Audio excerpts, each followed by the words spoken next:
Hello बच्चों, नमस्कार। आप सभी बच्चों का देव क्लासेस में स्वागत है। आज हम क्लास 10th की केमिस्ट्री के बारे में बताएंगे। केमिस्ट्री का चैप्टर तीसरा है मेटल्स एंड नॉन मेटल्स, यानी धातु और अधातु। धातु और अधातु के बारे में बताएंगे। अगर अभी तक बच्चों ने सब्सक्राइब नहीं किया है चैनल को तो सब्सक्राइब कर दें और ज़्यादा से ज़्यादा अपने दोस्तों को शेयर करें, लाइक करें, ताकि सभी बच्चे इस वीडियो का लाभ उठा सके, क्योंकि इस समय स्कूल कॉलेज सब बंद है तो ऑनलाइन ही स्टडी अपनी जारी रखें घर पर। चलिए देखते हैं इसमें क्या है। और हाँ, किसी भी बच्चे को चाहिए नोट्स तो हमारे यहाँ नोट्स भी उपलब्ध है। 9 से लेकर के 12 तक सारे सब्जेक्ट उपलब्ध हैं। देखिए इसमें वे तत्व जो ऊष्मा के सुचालक होते हैं तथा आघात वर्ध्य और तन्य होते हैं तत्व क्या कहलाते हैं? वे तत्व क्या कहलाते हैं? वे तत्व जो ऊष्मा के सुचालक तथा आघात वर्ध्य और तन्य होते हैं तत्व क्या कहलाएंगे? जैसे CuFe Mg, यानी कॉपर, आयरन, मैग्नीशियम इत्यादि तत्व कहलाते हैं। जो तत्व ऊष्मा के सुचालक तथा आघात वर्धक और तन्य होते हैं वह क्या कहलाते हैं? तत्व कहलाते हैं, जैसे कॉपर, आयरन, मैग्नीशियम आदि। अब देखेंगे धातुओं के भौतिक गुण क्या है। फिजिकल प्रॉपर्टीज, भौतिक गुण। धातुएं चमकदार होती हैं। धातुएं कैसी होती हैं? चमकदार होती हैं, यानी चमकती दिखाई देती हैं। सोडियम और पोटेशियम को छोड़कर अन्य सभी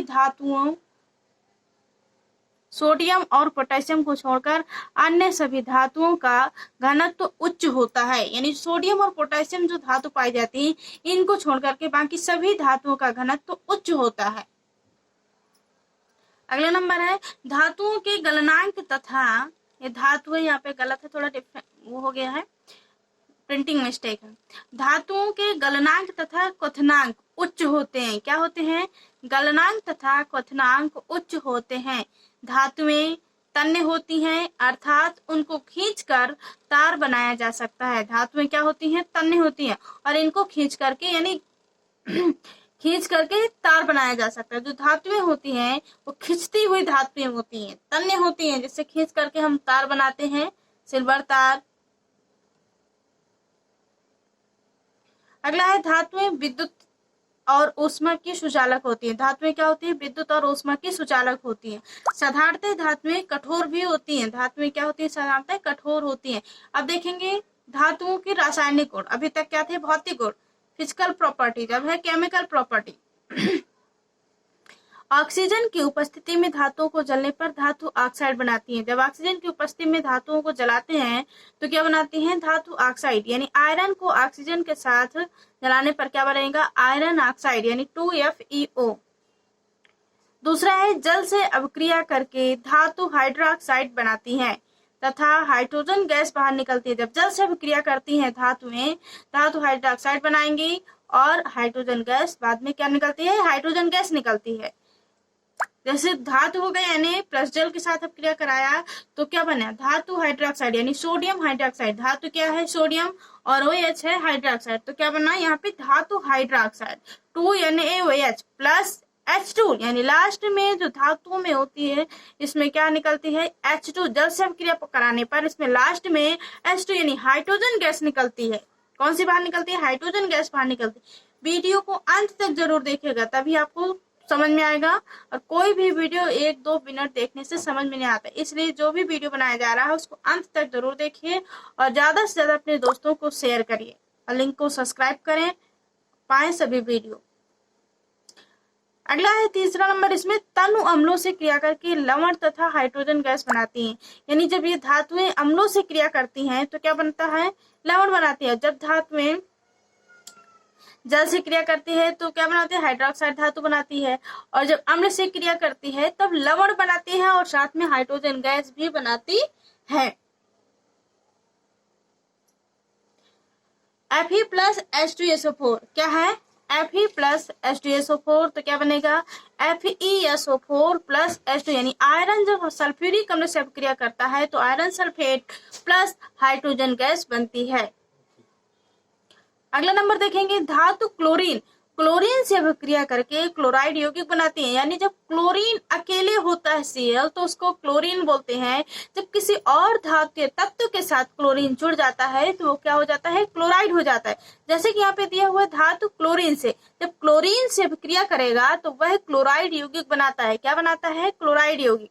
Cu प्लस Cl2 यानी क्या बनेगा, CuCl2। अगला है सक्रिय धातु, जैसे सोडियम तथा पोटेशियम। सक्रिय धातु क्या है, सोडियम तथा पोटेशियम, यानी होता है सोडियम और के होता है पोटेशियम। हाइड्रोजन से अभिक्रिया करके हाइड्राइड बनाती हैं। ये हाइड्रोजन से अभिक्रिया करती है तो क्या बनता है, हाइड्राइड बनता है, हाइड्राइड। जैसे 2Na प्लस H2 तो क्या बनेगा आगे, सोडियम हाइड्राइड यानी 2NaH।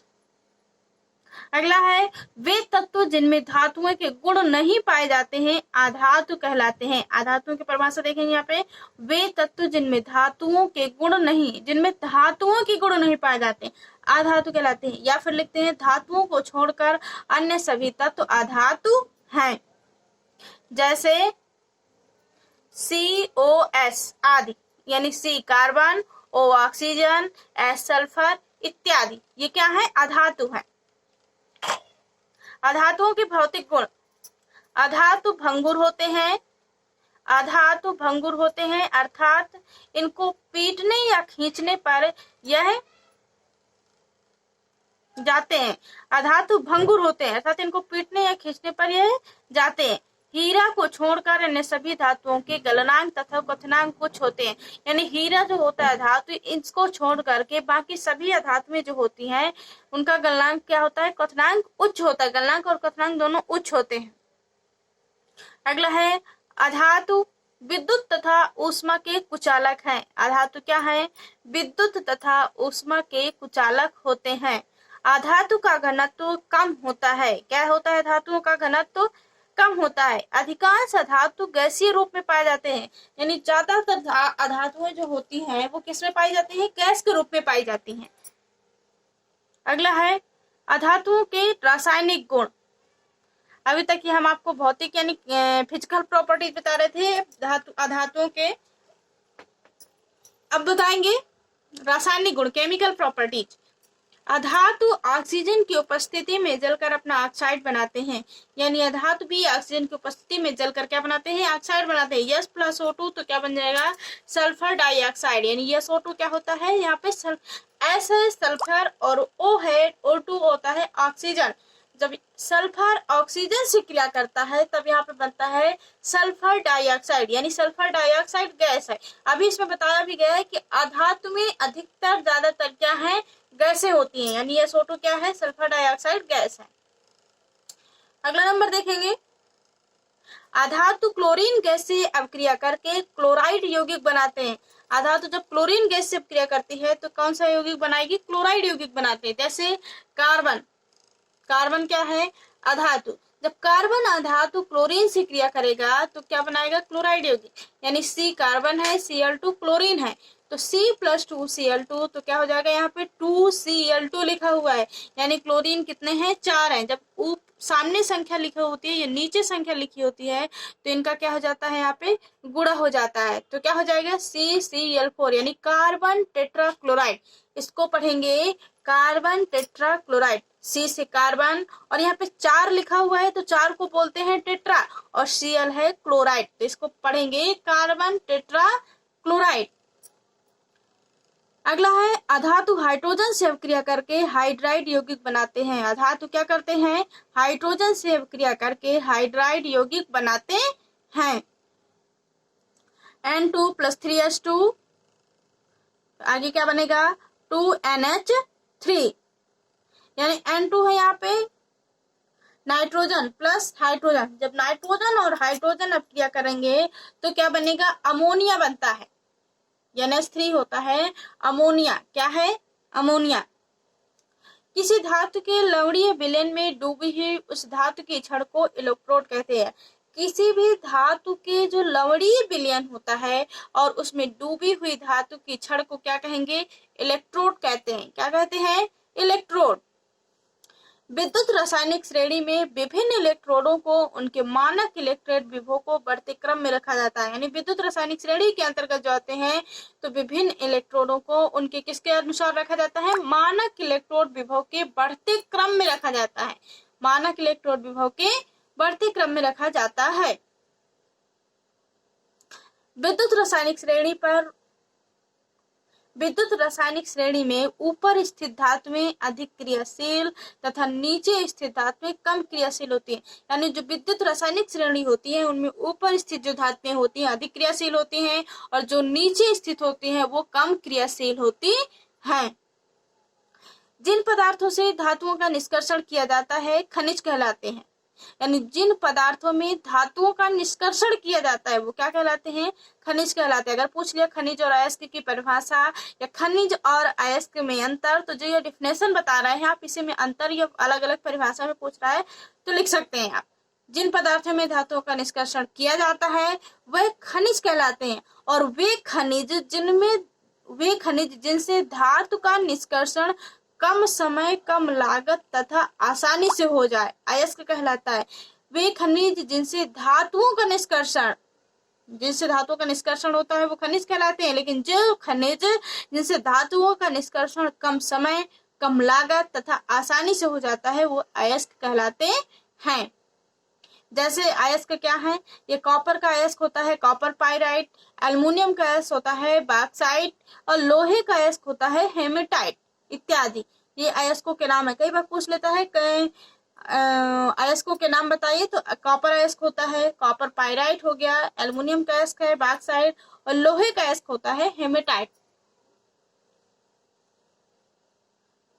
अगला है अयस्क से धातु के निष्कर्षण की क्रिया धातु कर्म कहलाती है। यानी अयस्क से जो धातुओं का निष्कर्षण होता है वह क्रिया क्या कहलाती है, धातु कर्म कहलाती है। धातु क्रम के 3 मुख्य चरण होते हैं। कितने चरण होते हैं, 3। पहला होता है अयस्क का सांद्रण, दूसरा है सांद्रित अयस्क का अपचयन, तीसरा है अपचयित अयस्क का शोधन। यानी सांद्रण अपचयन शोधन 3 है। पहले देखेंगे अयस्क के सांद्रण की प्रमुख विधियां कौन कौन विधि है, फेन प्लवन विधि, झाग विधि, चुंबकीय पृथक्करण विधि और गुरुत्वीय पृथक्करण विधि। कितनी विधियां हैं, 3 विधियां। फेन प्लवन विधि इसको झाग विधि बोलते हैं और चुंबकीय पृथक्करण विधि और गुरुत्वीय पृथक्करण विधि। धातु निष्कर्षण के प्रमुख चरण कौन कौन से निष्कर्षण के, निस्तापन, भर्जन, प्रगलन, गालक, अपचयन, धातु का शोधन। अब अपचयन की मुख्य विधियां देखेंगे, कोक द्वारा अपचयन, अल्युमिनियम द्वारा अपचयन, विद्युत अपघटन द्वारा अपचयन, अमलगम विधि द्वारा अपचयन। जो अपचयन की विधियां हैं तो ये 4 हैं, कोक द्वारा, एल्युमिनियम द्वारा, विद्युत अपघटन द्वारा और अमलगम द्वारा। अगला है तांबा कॉपर के प्रमुख अयस्क बताइए। ये कई बार प्रश्न पूछ चुका है, ये इंपॉर्टेंट प्रश्न भी है कि तांबा अथवा कॉपर को ही तांबा बोलते हैं। कॉपर के प्रमुख अयस्क के नाम बताइए। पहला है कॉपर पाइराइट, इसका सूत्र होता है CuFeS2। कॉपर पाइराइट का सूत्र क्या है, CuFeS2। दूसरा है क्यूप्राइट, क्या है क्यूप्राइट, इसका सूत्र होता है Cu2O। अगला है मैलेकाइट, तीसरा क्या है मैलेकाइट, CuCO3 इंटू CuOH का होल ट्वाइस। मैलेकाइट का सूत्र होता है CuCO3 इंटू CuOH का होल ट्वाइस। अगला चौथा कोवेलाइट, क्या है कोवेलाइट, इसका सूत्र होता है CuS। फिर 5वां है एजुराइट, क्या है एजुराइट, यानी 2CuCO3 इंटू CuOH का होल ट्वाइस। तांबा का निष्कर्षण देखेंगे, तांबा का निष्कर्षण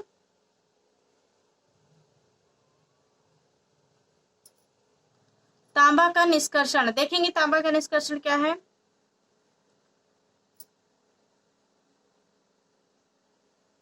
यह कॉपर पाइराइट।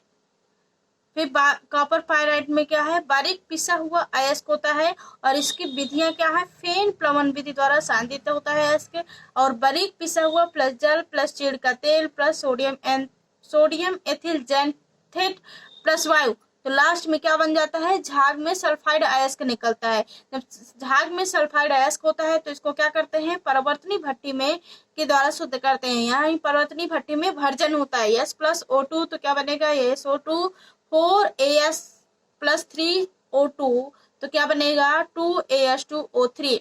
इसके बाद सिलिका प्लस कोक को जब भर्जित अयस्क करेंगे, सिलिका प्लस कोक मिलाएंगे तो उसमें क्या हो जाएगा, अयस्क भर्जित हो जाएगा। इसके बाद वायु की उपस्थिति में वात्या भट्टी में प्रगलन करेंगे। क्या करेंगे, वात्या भट्टी में इसका प्रगलन करेंगे। 2Fe प्लस 3O2, तो क्या बनेगा, आयरन ऑक्साइड यानी 2FeO plus sulphur dioxide, SO2 होता है, सल्फर डाइऑक्साइड अभी हमने आपको ऊपर भी बताया है। इसके बाद नीचे क्या होगी, आयरन ऑक्साइड के साथ आयरन ऑक्साइड और सिलिकॉन ऑक्साइड, तो क्या बनेगा FeSiO3 यानी silica mat, SU2S plus FeS के साथ जब क्रिया कराएंगे तो वायु की उपस्थिति में इसको बेसेमर परिवर्तक के द्वारा बेसेमरीकरण करवाएंगे। इसके बाद क्या करेंगे, इसका बेसेमरीकरण करेंगे, यानी iron sulphide FeS plus 3O2, तो क्या बनेगा, iron oxide plus sulphur dioxide. जब आयरन ऑक्साइड को सिलिकेट के साथ अब क्रिया कराएंगे तो क्या बनेगा, आयरन सिलिकेट यानी FeSiO3 के बाद बनेगा 2CuS plus 3O2 equal to 2CuO plus sulphur dioxide. Copper oxide को कॉपर सल्फाइड के साथ जब क्रिया कराएंगे तो कॉपर प्लस सल्फर डाइऑक्साइड प्राप्त होता है। इसके बाद यहाँ पे हमारे फफोलेदार कॉपर की विधि संपन्न होती है। तो यहाँ पे कॉपर क्या होता है, 98% कॉपर और 2% अशुद्धि बचती है। ये अभी शुद्धिकरण का विधि रहा। फफोलेदार कॉपर में 98% कॉपर निकल आया प्लस 2% अशुद्धियां बचती हैं, जो विद्युत अपघटनी शोधन के द्वारा होंगी। एनोड अशुद्ध कॉपर प्लेट होती है और कैथोड जो होती है इसमें तो शुद्ध कॉपर प्लेट होती है। अब विद्युत अपघटन के द्वारा जब कॉपर सल्फेट प्लस सल्फ्यूरिक अम्ल के साथ अब क्रिया कराएंगे तब शुद्ध कॉपर कैथोड पर क्या हो जाएगा, जम जाता है, यानी कैथोड पर जमने के बाद शुद्ध कॉपर 99.99% प्राप्त होता है। अब देखेंगे यहाँ पे तांबा का उपयोग क्या है। तांबा का उपयोग विद्युत यंत्रों में, बर्तन बनाने में, सिक्के बनाने में, एथेन बनाने में, विद्युत लेपन में तांबे का उपयोग किया जाता है। 2 या 2 से अधिक धातुओं के समांगी मिश्रण से प्राप्त धातु को क्या कहते हैं, मिश्र धातु कहते हैं। क्या कहते हैं, मिश्र धातु, जैसे पीतल, कांसा, रोल्ड गोल्ड इत्यादि। कुछ मिश्र धातुएं हैं ये, पीतल 80% कॉपर होता है, 20% जिंक होता है इसमें। कांसा 88% कॉपर होता है, 12% SN होता है। गन मेटल 88% कॉपर होता है, 10% SN होता है यानी टिन और 2% जिंक होता है। रोल्ड गोल्ड में 95% कॉपर और 5% एल्युमिनियम। फास्फोर ब्रांज में 85% कॉपर और 13% टिन और 2% फास्फोरस होता है।